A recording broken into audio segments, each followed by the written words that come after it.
Eh bien, bonjour à tous et à toutes. Donc, c'est Jean-Pierre de Cyberlibris. J'espère que vous allez bien.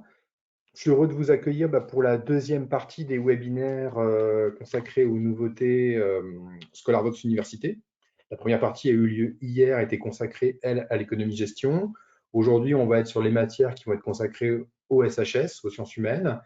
Et puis, jeudi prochain, il y aura la troisième partie qui, elle, va être consacrée aux sciences, donc aux sciences, médecine, informatique, etc., etc.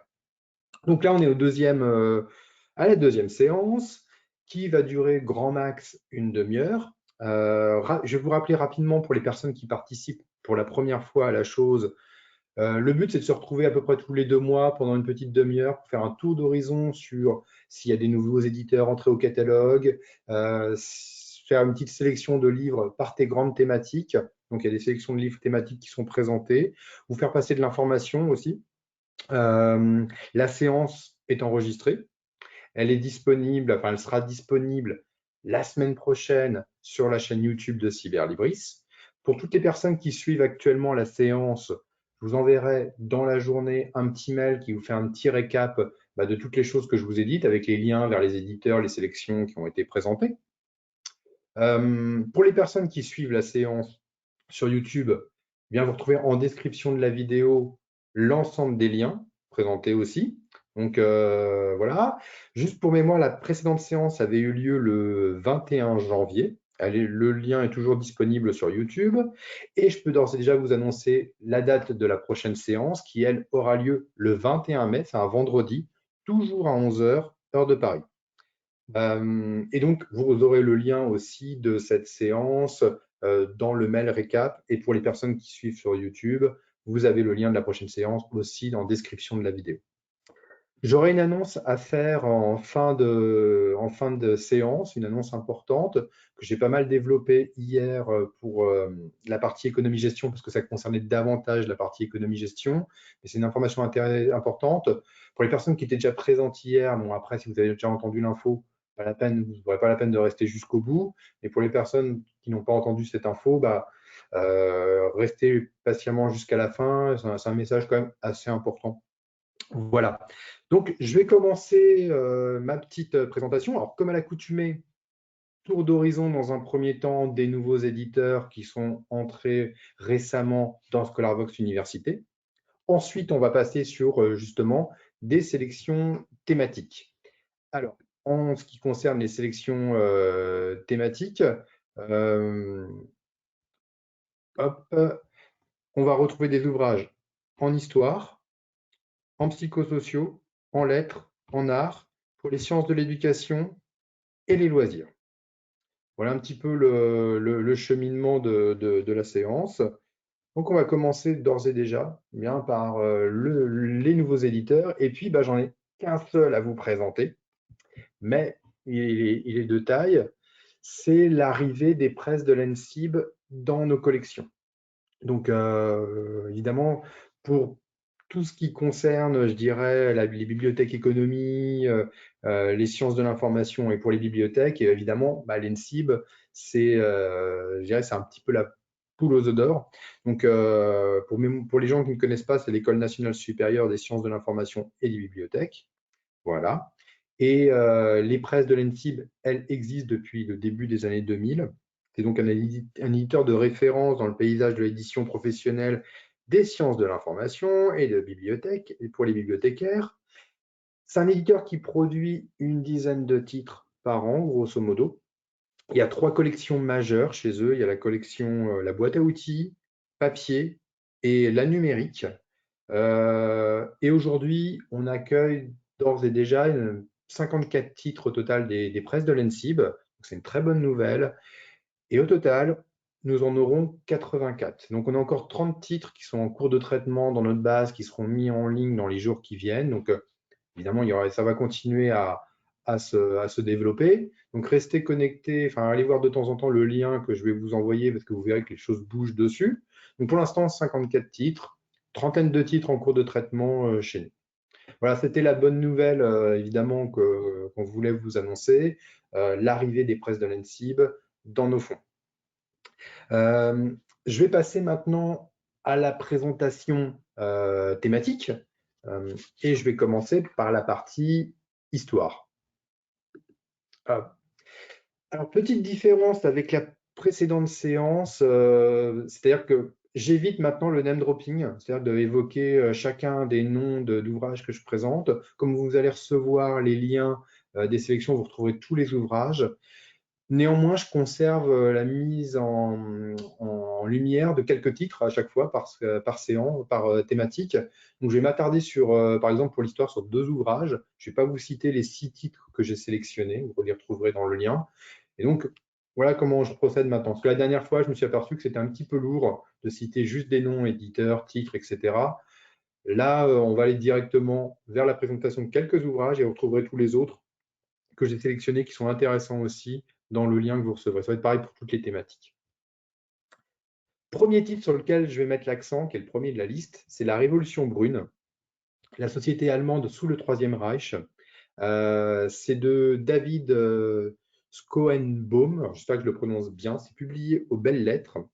Alors, l'auteur, c'est un historien américain et c'est un professeur d'histoire à l'université de l'Iowa aux États-Unis.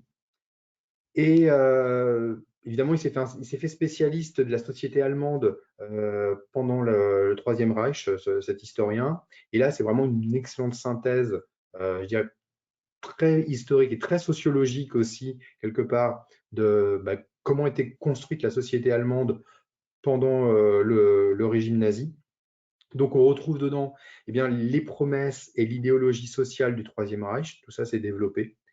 Quel était le rôle, les fonctions de la classe ouvrière, du capital et des paysans pendant l'Allemagne nazie? Le rôle des femmes aussi.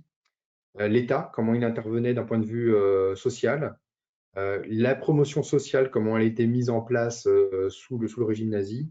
Et puis enfin, un dernier chapitre qui, lui, va être consacré au Troisième Reich et à la société. Donc c'est vraiment un excellent titre, très complet, plus de 400 pages, qui sont vraiment consacrées à la société allemande sous les années du règne de Adolf Hitler. Très intéressant, c'est très scientifique, en plus c'est très bien documenté. Donc c'est évidemment un ouvrage que je vous recommande vivement pour cette séance d'aujourd'hui. Autre titre en histoire sur lequel je voulais mettre un petit peu l'accent, qui est toujours publié aux Belles Lettres, c'est Le vol dans les airs au Moyen-Âge, qui est un essai historique sur une utopie scientifique. C'est de Nicolas Weil-Parot. Alors Nicolas Weil-Parot, c'est un professeur à l'école pratique des hautes études. Il est dans la section sciences historiques et philosophiques. Dans cet essai historique, l'auteur enquête sur la confrontation de la science avec la magie, la technique ou la théologie dans tout ce qui concerne le vol au Moyen-Âge. Vraiment, vraiment les méthodes de vol telles qu'elles pouvaient être imaginées, représentées, etc. Donc, à l'aide de sources, il trace une nouvelle histoire de la pensée du vol dans les airs. Donc, on retrouve plusieurs chapitres dedans. Le vol humain, est-ce que c'est une utopie? Le vol animal aussi, son usage et ses représentations peuvent être dans l'art aussi. Le vol par l'esprit, donc toute la dimension spirituelle de l'âme, etc. On retrouve un paragraphe, enfin un chapitre sur l'art. Et puis aussi un chapitre qui est super intéressant sur les aérostats et les corps légers qui peuvent flotter. Donc on retrouve tout ça dans cet ouvrage. C'est vraiment excellent. J'ai trouvé ça parfait. Donc, c'est un ouvrage qui va s'adresser aux médiévistes dans un premier temps, évidemment, mais l'ouvrage est suffisamment clair pour être lu aussi un peu par des gens plus grand public aussi. Et puis cette couverture, elle est tout simplement magnifique.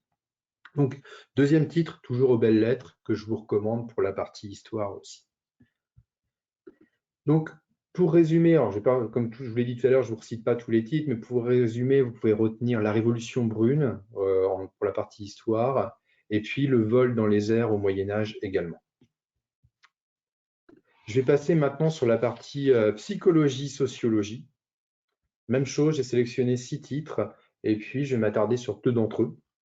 Et le premier titre sur lequel je vais m'attarder, c'est Sam Pez, Obésité et corps embarrassant. C'est de Smaïn Lacher, c'est publié aux éditions Globe. Là, c'est un ouvrage de sociologie. avant tout. Donc, Smaïn Laïcher, rapidement, il est sociologue. Il est également professeur de sociologie à l'Université de Strasbourg.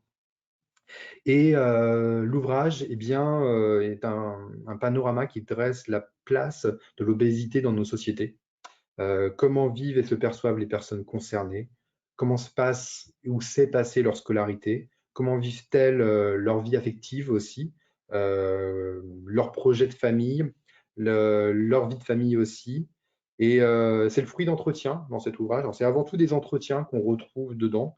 Et puis, suite à ces entretiens, vraiment, le sociologue nous propose un ouvrage qui va être riche sur la place de la société, enfin de l'obésité dans nos sociétés. C'est pas très gros comme livre, c'est marqué en plus 140 pages, il se lit tout seul, c'est vraiment excellent. Et puis évidemment, la crise de la Covid a remis en lumière justement les gens qui avaient plus qui étaient plus dans le, je dirais, dans le, je cherche mes mots, mais qui étaient plus sensibles au Covid à cause de leur obésité. Donc voilà ce qui est remis en plus en lumière dans cet ouvrage, donc c'est vraiment très intéressant. Un ouvrage que je vous recommande également, évidemment.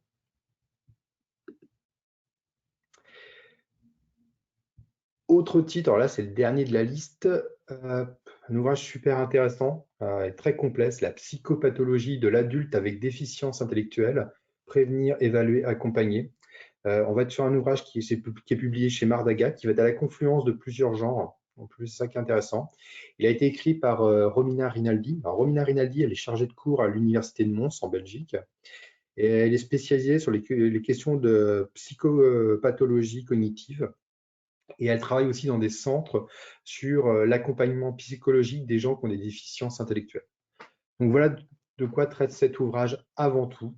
Donc on est à la confluence, comme je l'ai dit, plusieurs genres. On est à la confluence à la fois de la psychologie, de l'accompagnement en santé, et puis aussi de la médecine. Vraiment, on est sur je dirais qu'on est sur les trois tableaux avec ce titre, avec une part non négligeable consacrée à la psychologie.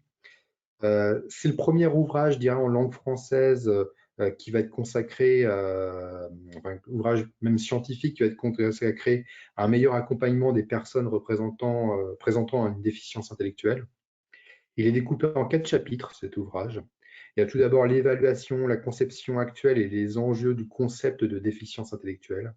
On retrouve aussi une approche descriptive et préventive des troubles de la santé mentale, les différents diagnostics qui sont présents dedans, et puis enfin, l'évaluation des problématiques de santé, les évaluations de problématiques de santé mentale dans le cadre de la déficience intellectuelle. Voilà ce qu'on retrouve dans ce titre. Encore une fois, il est très bien. C'est même un ouvrage assez inédit en français sur ce type de thématique. Donc, je vous le recommande aussi. Donc là, on est plus axé pour des étudiants en psychologie, voire même peut-être en médecine aussi. Alors, pour la partie psychologie, sociologie, vous pouvez donc retenir Ça me pèse. Et puis, psychopathologie de l'adulte avec déficience intellectuelle également. Je vais passer maintenant à la partie lettres. Donc, même chose, 6 titres ont été retenus et je mets le focus sur 2 d'entre eux. Et le premier titre sur lequel je vais mettre l'accent, c'est, hop, ça ramène un petit peu de mon côté, ça va pas tarder pour vous, c'est Erckmann Chatrian, conteur et moraliste, publié aux Belles Lettres. Et c'est de Noël Benamou. Alors Noël Benamou, elle est maître de conférence en langue et littérature française à l'Université de Picardie, donc l'Université d'Amiens. Elle présente donc dedans l'œuvre du duo d'auteurs et de conteurs du XIXe siècle, Erckmann et Chatrian, qui sont injustement oubliés à part quelques textes réputés, comme je pense à l'ami Fritz, qui est le plus connu. Et puis on retrouve dedans évidemment l'analyse de tous les textes qu'ils ont écrits, des contes fantastiques aussi. Et dans cet ouvrage, eh bien, l'auteur, il a scindé son ouvrage en 4 grandes parties et place son analyse vraiment sous l'angle de la morale. Donc, c'est quel est le rôle moral de la littérature de Erckmann et Chatrian. C'est vraiment très intéressant comme titre. En parallèle, alors, je vais vous le montrer rapidement. On a mis les Belles Lettres aussi, ont publié les œuvres d'Erckmann et Chatrian, qui est ici, que j'ai sélectionné aussi par la même occasion. donc que vous retrouverez aussi dans le lien présenté aujourd'hui. Autre titre sur lequel je voulais mettre l'accent aussi, qui est publié chez Desclés de Brouwer, c'est Une fin d'abîme, la fascination de la mort dans l'écriture contemporaine. C'est de Betty Rochtman, pardon. Alors Betty Rochtman, elle est de nationalité française, mais elle est professeure émérite à l'Université hébraïque de Jérusalem. Et son titre, ce titre-là, qui n'est pas très gros, hein, qui fait une centaine de pages, eh ben, cherche à analyser le lyrisme de la destruction et de l'engouement pour l'abîme à travers certains auteurs. Je pense à Kojève, Bataille, Derrida, Blanchot ou encore Lacan. Et donc, on va au-delà de la littérature, de l'analyse littéraire pure dans ce titre. On retrouve aussi des œuvres philosophiques et psychanalytiques. Et c'est donc un court essai à chaque fois avec un petit paragraphe sur chacun de ces auteurs et la notion de mort, comment elle apparaît dans chacun d'entre eux. Ah, c'est vraiment très intéressant. Je dis, c'est publié chez Desclés de Brouwer. On vient de faire pas mal de mises à jour aussi dans notre fond. Mais je vous recommande aussi ce titre-là qui est pas mal du tout. Donc, vous pouvez retenir pour la partie lettres Erckmann, Chatrian, conteur et moraliste, et puis Une fin d'abîme, publiée chez Desclés de Brouwer également. Je vais passer à la partie art maintenant. Hop. Même chose, j'ai sélectionné 6 titres. Alors effectivement, hein, toutes les sélections ne sont pas exhaustives. On a d'autres ouvrages. Je me suis limité évidemment dans mes choix. Il y a d'autres choses que vous pouvez aller voir également sur la plateforme. Mais c'est bon de faire un petit focus là, sur certains titres. Premier titre sur lequel je vais mettre l'accent pour la partie art. Alors c'est un ouvrage à leur base classique. Hein. C'est le cinéma selon Jean-Pierre Melville, Entretien avec Rui Nogueira. C'est publié chez Capricci. C'est une réédition. Hein. L'ouvrage a été réédité, ça doit être sa 3e ou 4e édition. Il est de réédité tous les 20 ou 30 ans, grosso modo.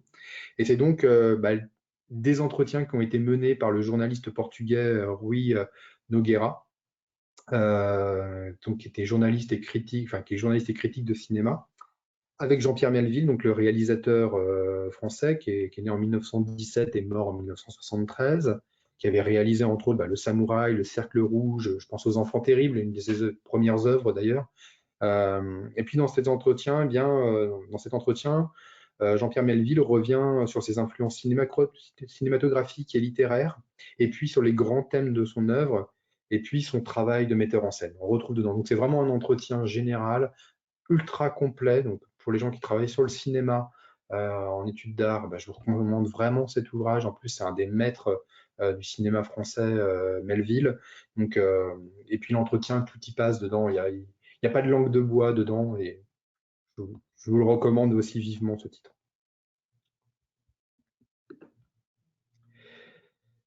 Autre ouvrage sur lequel je vais mettre l'accent, c'est Bertel Thorvaldsen, Sa vie et son œuvre, de Eugène Plon, publié chez Klickzic. Alors c'est un vieux texte, d'ores et déjà, parce que Eugène Plon, c'est l'auteur, et je vais commencer par l'auteur, c'était un éditeur, le fils du fondateur des éditions Plon d'ailleurs, et un féru d'art aussi, qui a vécu entre 1836 et 1895, et qui avait un intérêt manifeste pour la sculpture, et notamment la sculpture scandinave.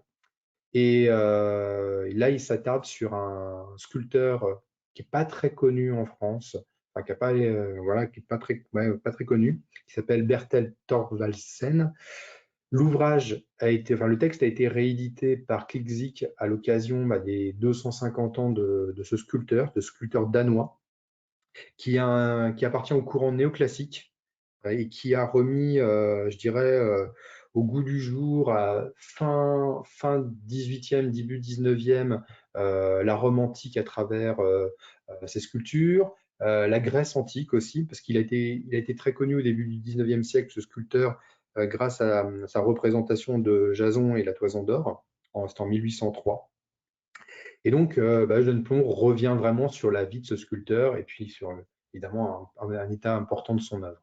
Donc, c'est déjà un texte qui est ancien, un regard ancien. C'était la première le premier travail, la première analyse qui était faite autour de sculpteurs. Mais le texte est super intéressant, toujours d'actualité, et puis la plume est magnifique en plus pour décrire ce sculpteur. Donc, vous pouvez retenir sur la partie art, eh bien, le cinéma selon Jean-Pierre Melville, et puis Bretel Thorvaldsen, sa vie et son œuvre, publiée chez Klickzic. Alors, je vais passer maintenant à la partie sciences de l'éducation, donc INSPE, avec un premier titre, hop, qui s'appelle Les 10 à l'école, comment aider mon enfant. C'est publié chez Mardaga, c'est de Marie-Claude Béliveau. Alors, Marie-Claude Béliveau, c'est une Canadienne, elle est orthopédagogue et psychoéducatrice. Et cet ouvrage, alors je vais vous montrer la couverture, c'est le plus sympa. Il est là pour aider les enfants à surpasser leurs difficultés scolaires et identifier l'origine de ces difficultés à travers toutes les catégories qu'on appelle les 10. Donc, c'est donc en plus un ouvrage de référence sur les 10, donc les dyslexiques, les dyscalculies, les dysgraphiques, etc. On retrouve vraiment de tout dedans. C'est vraiment un état des lieux qui est super intéressant. Ça peut aider des enseignants aussi à identifier des troubles chez certains enfants au niveau de la dyslexie, la dysgraphie, etc. Donc, évidemment, c'est un ouvrage que je recommande qui peut être super intéressant au niveau des sciences de l'éducation.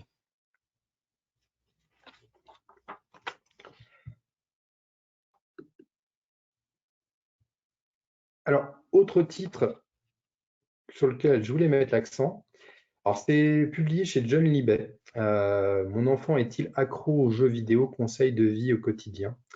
C'est écrit par deux psychiatres, Bruno Rocher et puis Lucie Gaïdra. C'est un ouvrage qui est vraiment excellent, qui ne fait pas non plus je dirais qui ne fait pas la chasse aux jeux vidéo, au contraire, mais qui aide à la fois peut-être les parents, c'est parce que c'est dans la collection Guide pratique de l'aidant, qui aide les parents à détecter chez un enfant lorsqu'il commence à être addict aux jeux vidéo. Et quels sont les jeux vidéo qui rendent addict, et aussi quels sont les jeux vidéo qui, qui, qui ne rentrent pas forcément dans un schéma d'addiction ultime. Et en plus, il y a toute une série d'aides qui sont proposées dans cet ouvrage à destination des parents pour aider l'enfant quand il est accro aux jeux vidéo. Donc pourquoi j'ai sélectionné ce titre? Parce que je pense qu'il peut être aussi intéressant pour des enseignants, parce que à détecter des enfants qui peuvent être en décrochage scolaire et de leur permettre de trouver l'origine, ça peut être à cause des jeux vidéo, et d'en parler éventuellement aux enfants. Donc c'est toujours intéressant de savoir un petit peu à quoi peuvent être accros les enfants. Donc voilà un petit peu pourquoi j'ai présenté cet ouvrage. Il est vraiment excellent. C'est vraiment un très bon titre que je recommande également. Donc pour la partie sciences de l'éducation, outre les autres ouvrages que j'ai sélectionnés, vous pouvez retenir les 10 à l'école. Et puis mon enfant est-il accro aux jeux vidéo? Alors je vais terminer maintenant sur la partie, enfin avant de faire l'annonce que je vous ai parlé tout à l'heure, sur la partie loisirs. Là j'ai sélectionné 9 titres, un petit peu plus. Donc il y a principalement, je vais aller un petit peu plus vite sur cette partie-là évidemment. Et je vais mettre l'accent rapidement sur 3 ouvrages. Donc, il y a un petit peu de BD dedans, il y a de la littérature. Et puis, le premier roman sur lequel je vais mettre l'accent, c'est Que sur toi se lamente le tigre, aux éditions Elisade de Emilienne Malfato. C'est un ouvrage qui traite de la notion de crime d'honneur en Irak. L'auteur connaît très bien l'Irak, elle a été photojournaliste là-bas, elle a parcouru le pays pendant la guerre. Et elle revient avec ce court roman sur la notion de crime d'honneur qui est vraiment excellent, que je vous recommande. Il se lit tout seul, il est très dur, et c'est un super texte en tout cas. Donc, un ouvrage que je vous recommande, c'est un éditeur tunisien, Elisade. Autre ouvrage sur lequel je vous invite à aller voir, là on est sur un classique de la littérature en science-fiction, un auteur classique, c'est Fritz Leiber, c'est publié chez Le Passager clandestin. Fritz Leiber a écrit ce texte au tout début des années 60, dans une société ultra futuriste, on est dans 200 ou 300 ans, où les humains sont accros à la technologie, mais vraiment très accros, addicts à un point non-retour. Et il a imaginé dans ce court roman un objet qui s'appelle le pense-bête, et les humains devaient, enfin la société devient accro à ça. C'est pas sans rappeler évidemment nos tablettes et nos téléphones portables aujourd'hui. Mais ce titre était pas mal. Enfin, il y a une belle anticipation dedans des usages qui arriveraient une quarantaine d'années après, 40 ou 50 ans après d'ailleurs. Et puis, juste pour terminer, Une falaise au bout du monde de Carl Nixon. C'est publié aux éditions de l'Aube. C'est un excellent roman noir, un excellent polar qui se passe en Nouvelle-Zélande. D'ailleurs, l'auteur est néo-zélandais, qui raconte l'histoire de la disparition d'une famille à la fin des années 70. Une nuit où il pleut beaucoup, ils sont en voiture sur une route, ils disparaissent complètement. Et puis, une trentaine d'années après, une dame est prévenue en Angleterre qu'on a retrouvé le squelette de son neveu, sauf que ce n'est pas celui d'un enfant, c'est celui d'un adulte. Donc voilà un petit peu là pour vous retracer, je dirais, le synopsis très rapide de ce titre, un petit résumé. Je vous le recommande, c'est vraiment très bien, et je vous recommande aussi les autres titres de Carl Nixon, comme La Terre des Maoris, par exemple, qui est vraiment excellent. Donc, qui sont en lien, je crois, si vous allez voir l'auteur, sur également Scholarbox. Voilà, pour la partie loisir, vous pouvez retenir que sur toi se lamente le tigre, le pense-bête et puis une falaise au bout du monde. Voilà, j'ai fini pour ma présentation je dirais des nouveautés. Je vais passer sur mon annonce hier, que j'ai pas mal développé hier, évidemment pendant le webinaire relatif à l'économie-gestion. C'est le retrait prochain des éditions Gualino de nos collections. Pour faire simple, on travaille avec le groupe Gualino depuis quasi l'origine de Cyberlibris. C'était même un de nos gros éditeurs. Vous voyez, au total, toutes disciplines confondues, on avait plus de 600 ouvrages. Ça paraît ici. Et au 31 juillet, eh bien, nous allons devoir retirer tous ces titres. Alors, pour toutes les thématiques qui sont consacrées aux sciences humaines, vous n'allez pas vraiment être impacté par la chose parce qu'il doit y avoir une dizaine, une quinzaine de titres qui se battent en duel. C'est plus pour l'économie-gestion que ça a un impact. L'éditeur ne va pas sur une autre plateforme, donc il ne part pas chez un de nos concurrents. Il développe sa propre solution qui existe déjà d'ailleurs, qui est déjà commercialisée. Donc, il va aller voir les universités en direct. Donc, pour vous résumer rapidement, donc le retrait se fait au 31 juillet. Pas idéal comme date, mais c'est ce qu'on a réussi à négocier avec l'éditeur. Dès le mois de mai, il y aura également sur chaque fiche de livre de Gualino une petite mention comme quoi le livre serait retiré et l'éditeur retiré de nos services au 31 juillet. Jusqu'au 31 juillet, point important, l'éditeur continue à nous faire ses mises à jour. Donc, des ouvrages Gualino continuent à arriver sur la plateforme. Donc ça, vous continuerez à avoir des mises à jour. Moi, j'ai fait le choix dans mes webinaires et dans mes newsletters de ne plus en parler, de ne pas évoquer ces mises à jour pour éviter la confusion. Mais je tiens quand même à vous préciser qu'il y a quand même des ouvrages qui continuent à arriver. Et puis après, toutes vos questions d'ordre, je dirais, plus commercial, etc., parce que là, pour ce webinaire, c'est principalement des bibliothécaires, mais il y a aussi des étudiants et des professeurs qui participent. Je vous invite à m'envoyer vos questions par email. Je transmettrai à qui de droit si c'est nécessaire. Donc, c'est une mauvaise nouvelle, évidemment. On est très triste. C'est vraiment indépendant de notre volonté. Mais voilà, c'est comme ça, malheureusement. Donc, on vous tiendra au courant, évidemment, des suites de la chose, mais effectivement, c'est tout un pan de notre catalogue qui s'en va malheureusement. Et encore une fois, c'est indépendant de notre volonté. Voilà, bon, je termine sur une mauvaise nouvelle, mais bon, la bonne nouvelle, c'est qu'on se retrouve dans 2 mois pour une nouvelle séance. Ça sera le 21 mai, comme je vous l'ai dit.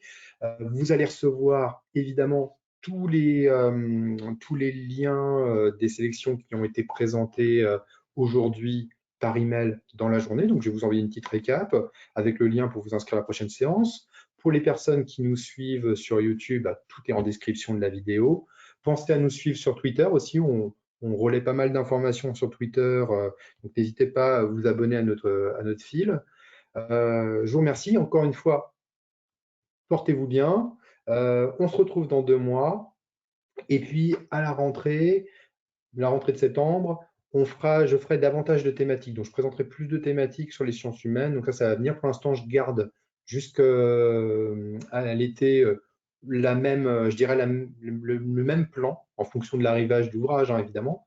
Mais il y aura plus de choses qui arriveront au mois de septembre. Je parlerai de davantage de thématiques. Voilà. Je vous remercie beaucoup. Je vous souhaite une bonne journée. Je vous dis à très bientôt.